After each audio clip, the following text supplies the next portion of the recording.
राज्याच्या उपमुख्यमंत्री सुनेत्रा पवार दिल्लीमध्ये दाखल झाले आहे। संध्याकाळी 5 वाजता उपराष्ट्रपती CP राधाकृष्णन यांची भेट त्या घेणार असल्याची माहिती आहे। उपमुख्यमंत्री सुनेत्रा पवार या दिल्लीत पोहोचलेले आहेत आणि त्याचं कारण काय तर सुनेत्रा पवार राज्यसभा खासदारकीचा राजीनामा देणार असल्याची माहिती समोर येते। सुनेत्रा पवार या आता राज्यामध्ये आमदार झालेले आहेत। उपमुख्यमंत्री त्यांनी पदाची शपथ घेतलेली आहे आणि आता त्या आपल्या राज्यसभा खासदारकीचा राजीनामा देणार असल्याची माहिती आहे। उपराष्ट्रपती CP राधाकृष्णन यांची भेट घेऊन हा राजीनामा सोपवणार असल्याचं कळतंय। या सगळ्याविषयी अधिक माहितीसाठी आपले प्रतिनिधी प्रशांत लीला रामदास हे आपल्या सोबत जोडले गेले आहेत दिल्लीवरून। प्रशांत, काय सांगाल?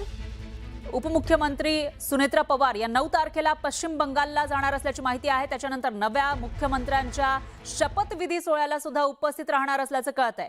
NDA सहयोगी पक्षाच्या प्रमुख म्हणून सुनेत्रा पवार यांना शपथविधी सोहळ्याचं निमंत्रण दिल्याची माहिती समोर येते। काय अपडेट्स आहेत याविषयी? बरोबर आहे। खास करून जर बघितलं राज्याच्या उपमुख्यमंत्री सुनेत्रा पवार दिल्लीत दाखल झालेले आहे। त्या राज्यसभा सदस्यपदाचा राजीनामा देण्याकरता आज सायंकाळी 5 वाजता उपराष्ट्रपती CP राधाकृष्णन यांची भेट घेणार आहे।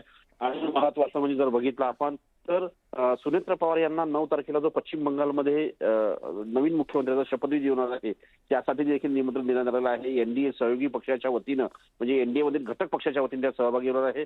सोबतच जर बघितलं आपण ज्या वतीनं माहिती मिळते की हा ऐतिहासिक 16 असावा असाच प्रयत्न असणार आणि त्यासाठीच त्यांना निमंत्रण देण्यात आलं आहे। पण या सगळ्या पार्श्वभूमी अत्यंत महत्वाचं आहे की पवार आपल्या राज्यसभा सदस्यपदाचा राजीनामा देण्याकरता दिल्लीत दाखल झालेले आहेत। बरोबर आहे। या दौऱ्याचे अपडेट आपण घेत राहूया। धन्यवाद तुम्ही दिलेल्या या सविस्तर माहितीसाठी। त्यानंतर एक ब्रेकिंग न्यूज आहे। सरकारी अधिकारी आणि कर्मचाऱ्यांसाठी हिंदीची परीक्षा होणार नाहीये अशी एक मोठी माहिती समोर येते। हिंदी भाषा परीक्षेला स्थगितीचा उदय सामंतांनी निर्णय घेतल्याची माहिती समोर येते। तर जे राजपत्रित आणि अराजपत्रित अधिकारी आहेत महाराष्ट्रामधले त्यांच्यासाठी हिंदीची परीक्षा घेतली जाणार होती 28 जूनला आणि त्यामुळे राज्यभरातून एक आक्रमक भूमिका घेतली जात होती। मुख्यतः मनसेनं याला विरोध दर्शवलेला होता आणि या सगळ्यानंतर आता उदय सामंत यांनी एक मोठा निर्णय घेतलेला आहे। ही परीक्षा होणार नसल्याचं त्यांनी सांगितलंय।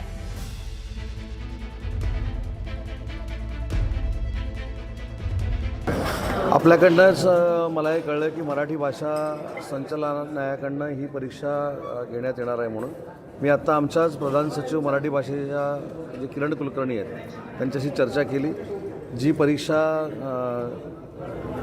हिंदीची लावलेली होती त्याला स्थगिती दिलेली आहे आणि भविष्यामध्ये ही हिंदीची परीक्षा आवश्यक आहे का ते मी राज्याचा मराठी भाषेचा मंत्री म्हणून पडताळून बघणार आहे आणि जर आवश्यक असेल तर कंटिन्यू करू, जर आवश्यक नसेल तर ही हिंदीची परीक्षा न घेण्याचा निर्णय आम्ही घेणार आहोत। साहेब, पण आपल्यासारख्या मंत्री महोदयांना माहीत नसताना असे निर्णय कसे घेतले जातात? यामागची कार्यप्रणाली काय होती? नाही, याच्यामध्ये दरवर्षी परीक्षा घेतली जाते। 1976ची ही नियमावली आहे।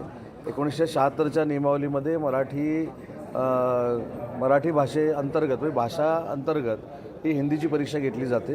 परंतु आपण पत्रकार म्हणून जे माझ्या निदर्शनास आणून दिलं मी तात्काळ ही माहिती घेतली आणि त्या परीक्षेला मी स्थगिती दिलेली आहे आणि त्याच्यानंतर 1976चे नियम नक्की काय आहेत हे मी स्वतः तपासेन आणि ती खरोखरच आताच्या जगामध्ये 2026ला त्या परीक्षेची आवश्यकता आहे की नाही हे आम्ही पडताळून बघू आणि ते अनावश्यक असेल तर नक्की ती सिस्टीम माहिती आम्ही बंद करू।